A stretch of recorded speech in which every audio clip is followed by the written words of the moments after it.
datang di podcast Sekolah Siap Nutrisi. Nah, perkenalkan, nama aku Astrid. Nama aku Dira. Nama aku Nana. Dan hari ini kita bakal ngomongin tentang kasus wabah cacar di Tangerang Selatan nih. Oke, tepatnya di SMPN 8 Tangerang Selatan, guys ya, Cip. Iya, betul banget di Tangerang Selatan. Pamulang berarti ya? Iya. Deket-deket situ, ya. Deket-deket dari sini. Iya, dekat rumah saya kebetulan. Kebetulan ya. Sebenarnya tuh mau ngomongin tentang penyakitnya dan bagaimana si sekolahnya menanggulanginya gitu. Bagaimana komunikasi dari sekolahnya untuk menanggulangi agar orang tua tuh nggak terlalu panik ya. Ya emang menarik banget sih karena wabah cacar itu kan jarang-jarang ya ada, dan ini pun ada di sekolah gitu kan. Dan kalau nggak salah yang terpapar cuma satu sekolah ini aja ya di daerah itu juga. Iya betul, Menarik banget sih. Dan fun fact-nya adalah sekolah ini sampai terpapar tuh sampai 58 orang. Wah, lumayan Banyak sih itu. Hampir satu angkatan. Oh iya benar berarti sampai satu angkatan ya. Kita mau ngeliat kali ya pada tahun 2023 ini, aku bacain latar belakangnya dulu kali ya. Jadi itu pada tahun 2023 Indonesia sempat mencatat lonjakan kasus cacar air atau yang namanya chickenpox di salah satu wilayah Tangerang Selatan, tepatnya di SMPN 8 Tangerang Selatan, hingga 58 orang. Itu juga sudah dirilis oleh Antara News pada saat itu. Kira-kira menurut kalian gimana sih caranya sekolahnya nanggulangin? Kalian tuh udah sempat cari tahu belum sih gimana sih cara sekolah nanggulanginnya? Sekolah nanggulanginnya sih pasti dari penanganan medisnya dulu ya. Jadi memang penanganan medis mereka itu kan beberapa siswa tuh terinfeksi kan ya.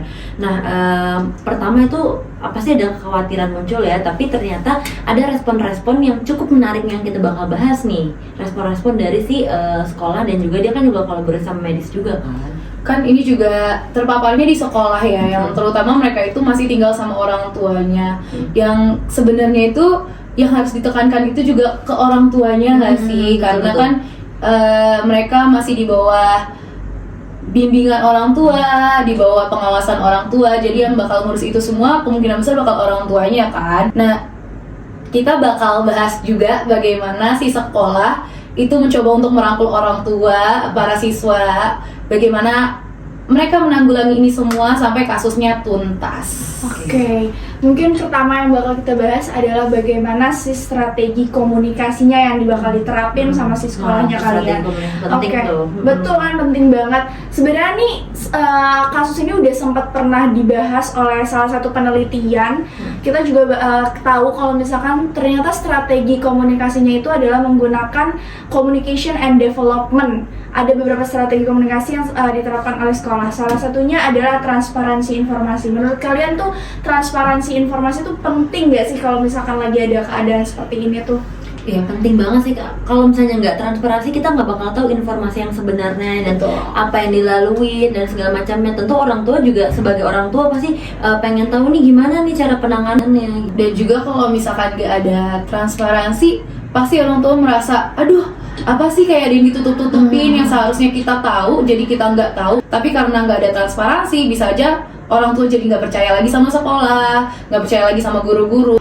Oke, berarti ini salah satu strategi komunikasi krisis yang diterapin oleh sekolah ya. Sebenarnya ini hampir 11-12 sama kayak kasus kita COVID-19 kemarin ya. Sebenarnya ada salah satu yang menarik banget nih yang aku dapetin ya, informasinya adalah mengenai psikologis dari komunitas sekolah ya. Jadi bagaimana si sekolah itu menggunakan komunikasi yang menenangkan. Jadi bukan dia menyampaikan informasinya, bukan yang kayak nih datanya udah segini, kalian tuh harus, bukan yang kayak gitu, bukan yang apa sih namanya, Bikin panik, bikin panik. Menurut aku itu oke banget sih bagaimana si sekolah menerapkan psikologis sehingga si orang tua dari si siswanya juga nggak panik gitu. Tapi menurut aku si komunikasi menggunakan psikologi ini itu hal yang gak kalah penting juga ya. Karena kalau misalnya kita panik-panikin gitu, walaupun tujuannya mungkin emang supaya orang jadi lebih waspada, tapi kayaknya dengan cara seperti itu tuh malah bikin jadi chaos. Aku yakin ini malah bisa jadi tambah parah sih daripada jadi bener selesai gitu loh. Jadi kemungkinan bakal melonjaknya itu jadi lebih bisa jadi lebih korbannya itu jadi pasiennya malah jadi nambah gitu loh, Karena terjadi stres ya. Stresnya. Jadi memang penyampaiannya itu dengan psikologis tuh gimana cara bisa menenangkan, walaupun memang harus ada data, harus terstruktur. Betul. Tapi memang ada cara-cara gimana kita biar bisa masuk gitu. Oh, oke. Tapi kalian tuh ada nggak sih pengalaman pribadi? Ini aku mau tanya-tanya sih sama Kang Acit sama Kak Nana. Jadi ada nggak sih pengalaman pribadi pada saat COVID-19, pada saat dikasih datanya, tapi kan banyak ya di sosial media yang dia malah ngasih datanya tuh kayak nakut-nakutin. Itu pernah nggak sih kayak nyenggol psikolog kalian, kayak mental kalian lah kasarnya kayak gitu? Pernah.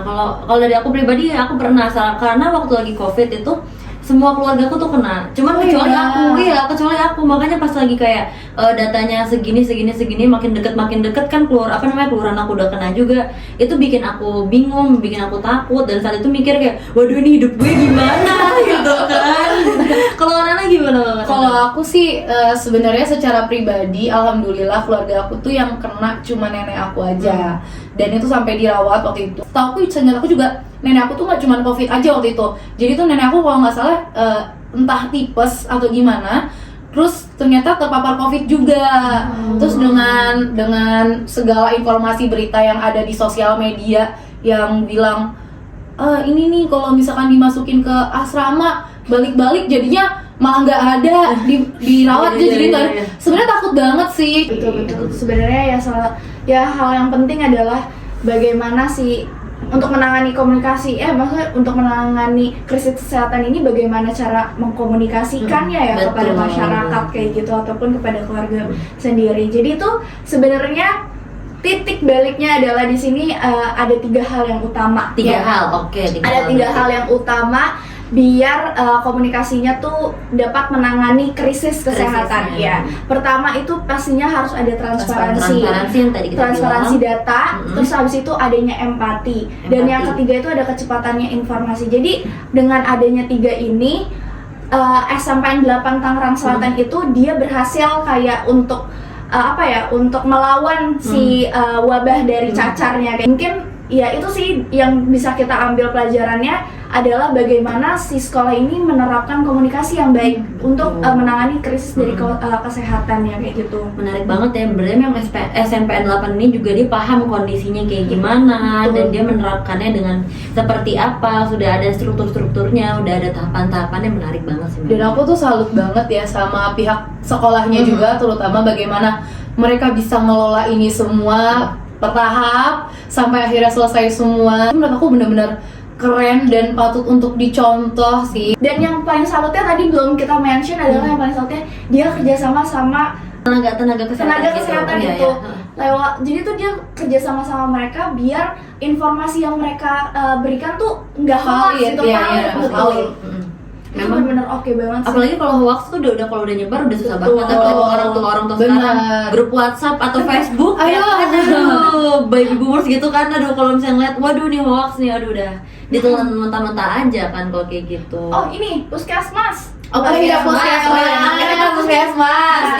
Guys, ya baru ingat. Jadi dia kerja sama puskesmas, dia mengedukasi orang tuanya juga, dia mengedukasi si siswanya. Berarti semua informasinya itu berasal dari tenaga kerja profesional semua. Betul. Ya. Nggak ada yang ngambil cuma dari Wikipedia nggak ada. Dari ChatGPT. Aktual. Jangan. Oh, mungkin ini kali ya buat teman-teman di rumah, kalian tuh kalau misalnya lagi sakit jangan terlalu banyak baca di website gitu. Betul, karena scroll tuh berpengaruh banget. Iya, di TikTok. Aduh, itu maksudnya kayak karena sumber kalian jadi banyak banget yang masuk, terus kalian nggak tahu, jadi bingung ini mana sih sebenarnya sumber yang valid sama sumber yang diada-adain kayak gitu. Jangan self diagnose. Iya, betul. Jangan, nggak boleh ya. Kalian tuh harus percaya maksudnya kalian harus percaya setelah kalian tuh udah mencari tahu lebih dari 3 kali dan ini benar faktanya kayak karena menurut aku juga sekarang di era sekarang ya, kita pun ke dokter udah gampang banget gak sih? Betul. Ada halodoc udah banyak. Kalian mending daripada nyari-cari di Google, di ChatGPT yang belum tentu valid.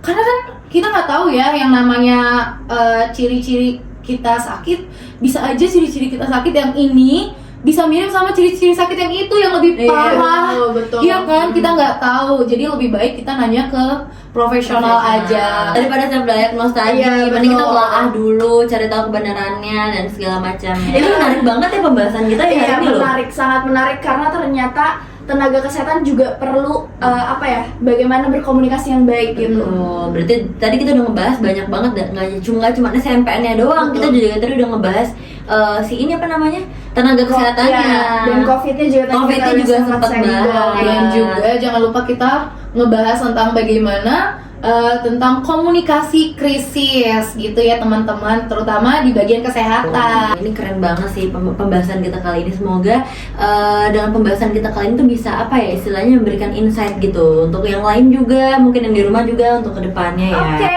mungkin itu aja untuk podcast kita hari ini. Terima kasih karena sudah mendengarkan perbincangan kami hari ini mengenai komunikasi krisis kesehatan. Tepatnya sebenarnya ini kita mau ngebahas tentang chickenpox yang katanya ada di SMPTN Tangerang Selatan atau wabah cacar air ya guys. Kayak Oke gitu. deh, berarti kalau dari kita sekian dulu. Terima kasih semuanya. Bye-bye.